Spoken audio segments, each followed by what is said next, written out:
नमस्कार दोस्तों, स्वागत है आपका अपने चैनल कुमार वन में ऑनलाइन क्लासेस में। और आज के इस वीडियो में हम भारत की प्रमुख लोक कला और उससे संबंधित राज्यों से वन लाइनर क्वेश्चंस की प्रैक्टिस करने वाले हैं। ये टॉपिक आपके एग्जाम के लिए बहुत ही इम्पोर्टेंट है। कल हमने इसके एक वीडियो में कुछ राज्य और उनसे संबंधित लोक कलाओं से प्रैक्टिस की थी। आज हम ये आपका दूसरा पार्ट है जिसमें हम कुछ राज्यों की जो महत्वपूर्ण लोक कलाएँ हैं उससे क्वेश्चंस की प्रैक्टिस करने वाले हैं। सो ये वीडियो आपके लिए बहुत ही इंपॉर्टेंट है, लास्ट तक ज़रूर देखिएगा।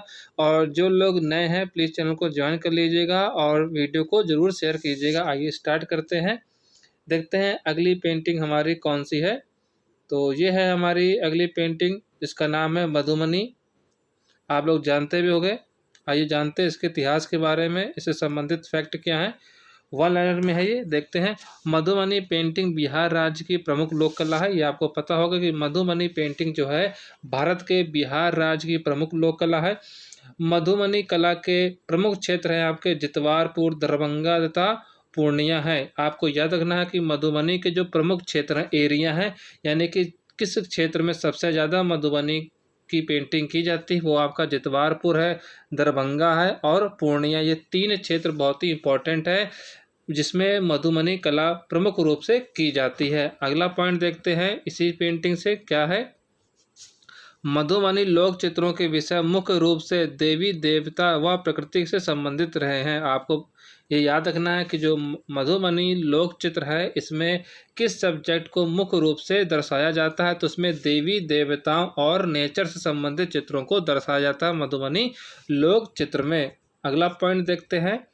मधुबनी लोक चित्रकला का प्रयोग पहले महिलाएं अपने घरों की दीवारों और आंगनों को सजाने के लिए किया करती थी। आपको ये याद रखना है कि आज से पहले जो मधुबनी लोक चित्रकला है इसमें जो महिलाएं अपने घरों को सजाने के लिए आंगन में और अपने घरों की दीवारों में सजाने के लिए किया करती थी। मधुबनी पेंटिंग जितवारपुर गांव में इस कला का प्रधान केंद्र रहा है। आपको याद रखना है कि प्रधान केंद्र मधुबनी पेंटिंग का कौन है, तो जितवारपुर है, बिहार में पड़ता है मधुबनी में, वहाँ का ये गाँव है। और ये इसी गाँव में यह कला सबसे सेंटर में रही, यानी केंद्र में है। तो ये पॉइंट आपके लिए बहुत ही इंपॉर्टेंट है कि जो मधुबनी में जितवारपुर गांव है वहीं का यह केंद्र है जहां पर मधुबनी पेंटिंग फली फूली। अगला पॉइंट देखते हैं। मधुबनी पेंटिंग में रेखा प्रधान होने के साथ साथ रंग प्रधान भी, यानी मधुबनी पेंटिंग में रेखा प्रधान यानी रेखाओं का भी चित्रण किया जाता है, साथ में इसमें रंग की प्रधानता देखने को भी मिलती है। मधुबनी लोक कला के कलाकार शिव शक्ति को पुरुष व नारी प्रतीक के रूप में निरूपित करते हैं। आपको याद रखना है कि जो मधुबनी के कलाकार हैं, यानी मधुबनी लोक कला के जो कलाकार हैं, वो भगवान शिव शक्ति को पुरुष और नारी प्रतीक के रूप में चित्र में निरूपित करते हैं। अगला पॉइंट देखते हैं क्या कह रहा है। मधुबनी लोक चित्रकला को अंतर्राष्ट्रीय स्तर पर पहुंचाने का श्रेय जाता है WG आर्चर को जाता है। बहुत ही इंपॉर्टेंट पॉइंट है, पूछा जाता है एग्जाम में कि मधुबनी लोक चित्रकला को इंटरनेशनल स्टेज पर यानी अंतर्राष्ट्रीय स्तर पर पहुंचाने का श्रेय किस कलाकार को जाता है, तो वो है हमारे WG आर्चर को जाता है। ये पॉइंट बहुत ही इंपॉर्टेंट है। अगला पॉइंट देखते हैं, बहुत ही इंपॉर्टेंट है ये भी आपके लिए।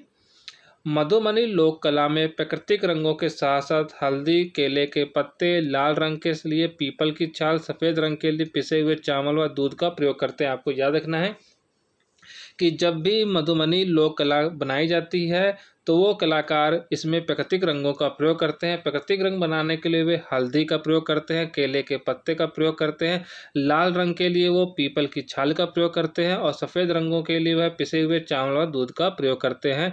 तब यह एक प्राकृतिक रंग बनता है और तब इसकी लोक कला तैयार की जाती है। अब बात कर लेते हैं कि मधुबनी पेंटिंग के प्रमुख कलाकार कौन कौन से हैं।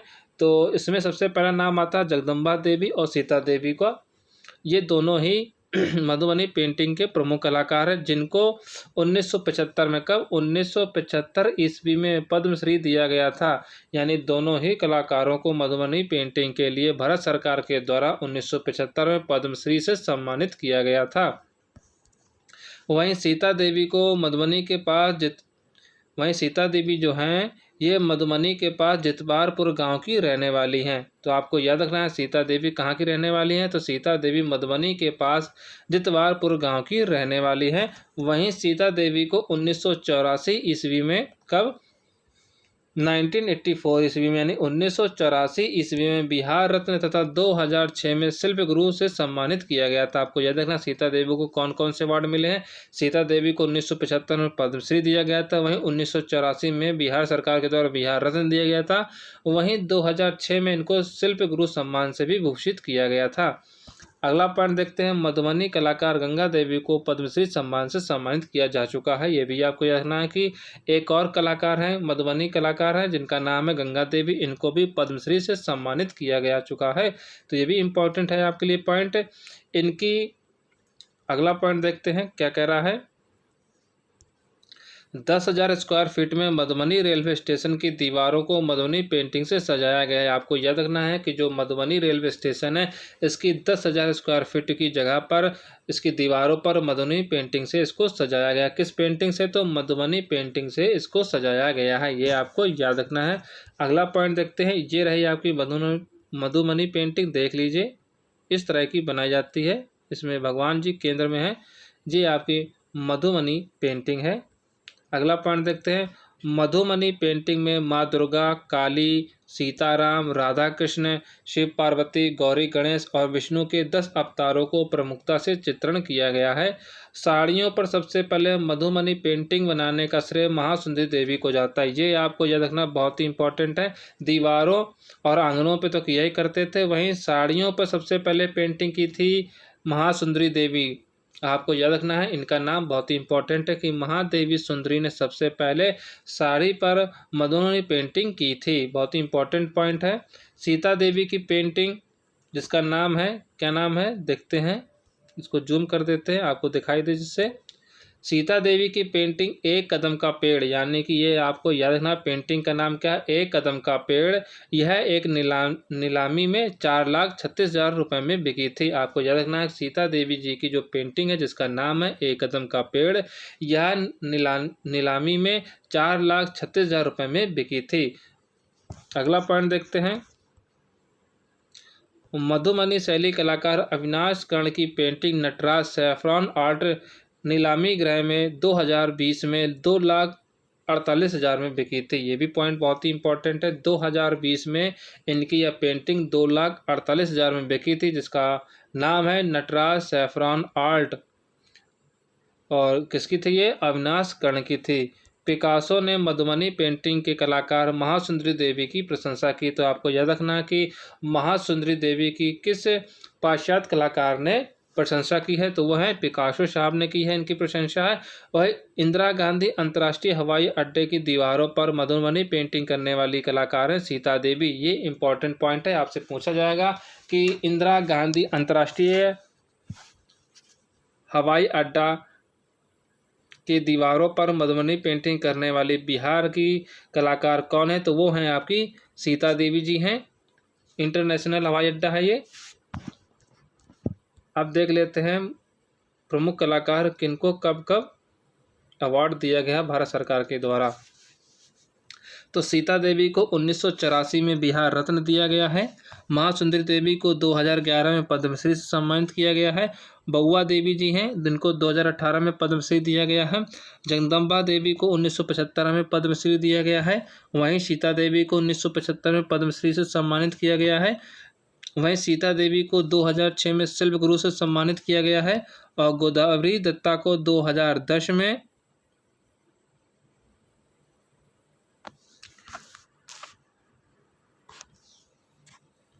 गोदावरी दत्ता को 2019 में पद्मश्री से सम्मानित किया गया है। वहीं गोदावरी दत्ता को 2020 में कलावत सम्मान मध्य प्रदेश सरकार के द्वारा सम्मानित किया गया है। वहीं दुलारी देवी जिनको लेटेस्ट रूप में यानी 2021 में पद्मश्री से सम्मानित किया है। ये बहुत ही इंपॉर्टेंट है 2021-2020 का।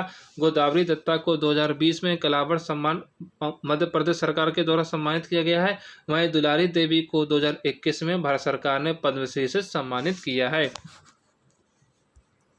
आइए अगली पेंटिंग देखते हैं जिसका चित्र आपके सामने है। इसका नाम है, आप लोग को बताना अगर आपने ये पेंटिंग देखी है, जिसका नाम है वर्ली। आइए देखते हैं इसके बारे में जानते हैं। वर्ली पेंटिंग किस राज्य से संबंधित है? भारत के तो वर्ली पेंटिंग जो आपकी है, वर्ली लोक कला का संबंध महाराष्ट्र राज्य से है।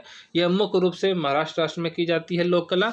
वर्ली चित्रकला एक प्राचीन भारतीय लोक कला है जो महाराष्ट्र की एक जनजाति जिसका नाम है वर्ली के द्वारा बनाई जाती है। वर्ली चित्रों में मुख्यतः फसल पैदावार, ऋतु, शादी, उत्सव, जन्म एवं धार्मिकता को दर्शाया जाता है। आपको याद रखना है कि वर्ली के चित्रों में मुख्य रूप से किन किन क्षेत्रों या किन किन विषयों को दर्शाया जाता है। तो फसल की पैदावार में ऋतु, शादी, उत्सव, जन्म एवं धार्मिकता को दर्शाया जाता है। वर्ली पेंटिंग मुख्यतः महिलाएं ही बनाती हैं। वर्तमान समय में पुरुष भी इसका चित्रण कर रहे हैं। आपको याद रखना है कि जो वर्ली पेंटिंग है इसका मुख्य रूप से जो महिलाएं ही बनाती हैं, लेकिन प्रेजेंट टाइम में पुरुष भी इसका चित्रण कर रहे हैं। यशोधन डालमिया, ये नाम आपको याद रखना है। यशोधन डालमिया द्वारा लिखित पुस्तक the painted world of the Warlis में इस परंपरा को 2500 से 3000 ईसा पूर्व का माना गया है। तो आपको याद रखना है कि यह पेंटिंग कितनी ईसा पूर्व पुरानी है, तो 2500 से 3000 ईसा पूर्व पुरानी है। किस बुक में यह कहा गया है? The painted of world of the Warlis में कहा गया है। किसकी बुक है? यशोधन डालमिया की यह बुक है। वर्ली पेंटिंग, ये पॉइंट बहुत ही इंपॉर्टेंट है। क्या कह रहा है? वर्ली पेंटिंग भीमबेटका में 5000 से 10,000 ईसा पूर्व के शैल चित्रों के समान चित्र प्राप्त होते हैं। आपको याद रखना है किस गुफा में वर्ली पेंटिंग के चित्र समान रूप से दिखाई देते हैं, तो वह है आपकी भीमबेटका है। किसके शैल चित्रों के रूप में दिखाई देते हैं? जो पुराने चित्र कितने हैं? ये 5000 से 10,000 ईसा पूर्व के शैल चित्रों के समान चित्र प्राप्त होते हैं। वर्ली पेंटिंग में वृत्त, त्रिभुज, वर्ग का प्रयोग करते हैं। आपको याद रखना है कि वर्ली पेंटिंग में वृत्त है, त्रिभुज है और वर्ग का प्रयोग करते हैं। इन आकारों का प्रयोग करते हैं वर्ली पेंटिंग में है। वर्ली पेंटिंग मुख्य रूप से भित्ति चित्र तकनीकी है। आपको याद रखना है वर्ली पेंटिंग मुख्य रूप से एक भित्ति चित्र तकनीकी है। देख लीजिए, ये भित्ति चित्र की तरह प्रतीत होती है। ये वर्ली पेंटिंग आपकी है, भित्ति चित्र की तरह प्रतीत हो रही है। देखिए, ये वर्ग बना हुआ है। अगला है पॉइंट, देखते हैं क्या है। वर्ली पेंटिंग में सिर्फ सफ़ेद रंग का प्रयोग किया जाता है। आपको याद रखना है कि वर्ली पेंटिंग में जितने भी हमारे सामने कलर हैं नेचर में, उसमें से केवल वाइट कलर का यानी वाइट कलर का प्रयोग करते हैं, सफ़ेद रंग का ही प्रयोग करते हैं। सफ़ेद चावल को पीसकर उसमें गोंद मिलाकर इसका प्रयोग किया जाता है और उसमें ब्रश के लिए बांस की डंडी का प्रयोग किया जाता है। वर्ली पेंटिंग में पृष्ठभूमि में गेरू रंग का प्रयोग किया जाता है। आपको याद रखना है कि पृष्ठभूमि के लिए किस रंग का प्रयोग करते हैं, तो गेरू रंग का प्रयोग करते हैं, लेकिन पेंटिंग में सिर्फ सफ़ेद रंग से ही यह बनाई जाती है। अगली देखते हैं पेंटिंग कौन सी है। मांडना, राजस्थान की, ये भी फेमस है। प्रसिद्ध लोक चित्रकारी मांडना मुख्य रूप से राजस्थान राज्य की है। प्राचीन ग्रंथों में उल्लिखित 64 कलाओं में मांडना को भी स्थान प्राप्त हुआ है। मांडना में सफ़ेद रंग का अधिक प्रयोग किया जाता है। मांडना में खड़िया, गेरू, हिरमिच, चावल का आटा, हल्दी आदि का प्रयोग रंगों के रूप में किया जाता है।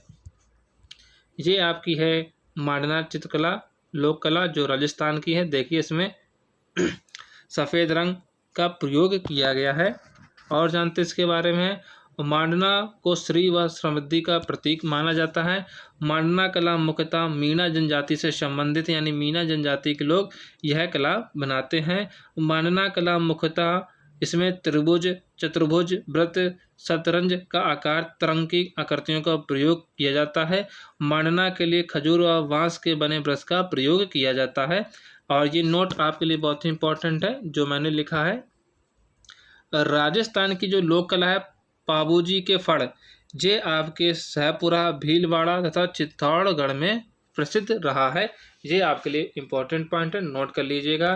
तो ये थी हमारी कुछ लोक चित्रकला जो भारत के राज्यों से संबंधित हैं, आपके एग्जाम के लिए बहुत ही इम्पोर्टेंट हैं, जिसमें आपकी वर्ली हो गई और मधुबनी सबसे ज़्यादा फेमस है और इम्पॉर्टेंट है आपके एग्जाम पे। मधुबनी से सबसे ज़्यादा क्वेश्चन पूछे जाते हैं सभी एग्जामों में। तो ये क्वेश्चंस आप लोग अपने कॉपी में, किसी कॉपी में नोट बना के लिख लीजिएगा।